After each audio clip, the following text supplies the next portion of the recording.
प्रेम प्रेम सब को कहत, प्रेम न जानत कोई, जो जन जाने प्रेम तो मरे जगत क्यों रोई। तो नमस्कार सभी को। आज की वीडियो में हम बात करेंगे रसखान जी के बारे में।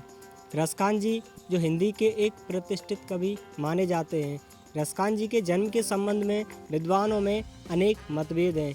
कुछ विद्वान इनका जन्म 1533 ईस्वी में तो कुछ विद्वान इनका जन्म 1548 ईस्वी में मानते हैं।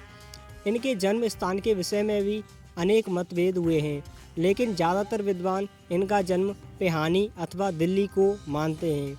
ये दिल्ली के पठान सरदार कहे जाते हैं। इनका वास्तविक नाम सैयद इब्राहिम रसखान था। ये विट्ठलनाथ के शिष्य थे एवं वल्लभ संप्रदाय के सदस्य थे। रसखान को रस की खान कहा गया है। इनके काव्य में भक्ति रस व श्रृंगार रस दोनों की प्रधानता मिलती है। मथुरा जिले के महावन में इनकी समाधि का भी जिक्र है। इनको कृष्ण भक्ति शाखा का कवि माना जाता है। इनकी मृत्यु 1628 ईस्वी में वृंदावन में हुई थी। मरने के बाद इनकी कुछ इच्छाएं थी जो इन्होंने अपने दोहे में व्यक्त की थी।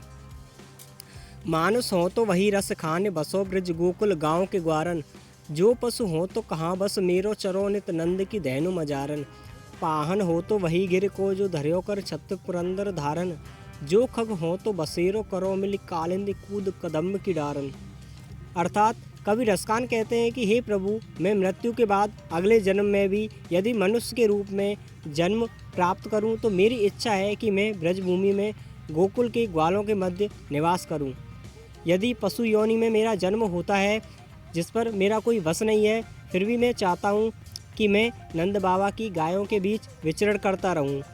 यदि मैं अगले जन्म में पाषाण ही बना तो भी मेरी इच्छा है कि मैं उसी गोवर्धन पर्वत की शिला बनूं जिसे आपने जलमग्न होने से गोकुल ग्राम की रक्षा करने के लिए अपनी उंगली पर उठाया था।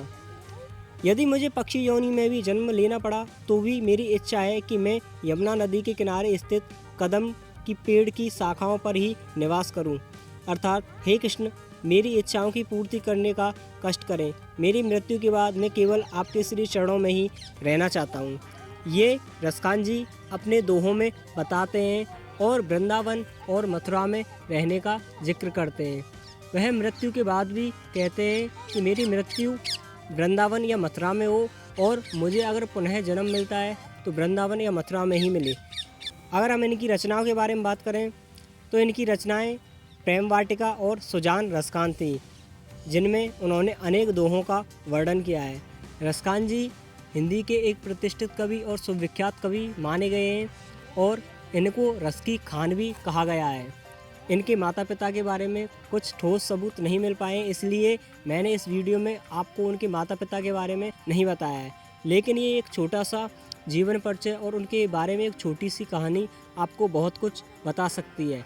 और अगर आपको यह वीडियो पसंद आई हो तो वीडियो को लाइक और चैनल को सब्सक्राइब ज़रूर करें, क्योंकि हमें आपके सपोर्ट की बहुत ज़रूरत है। तो नमस्कार, राम राम, जय श्री कृष्ण।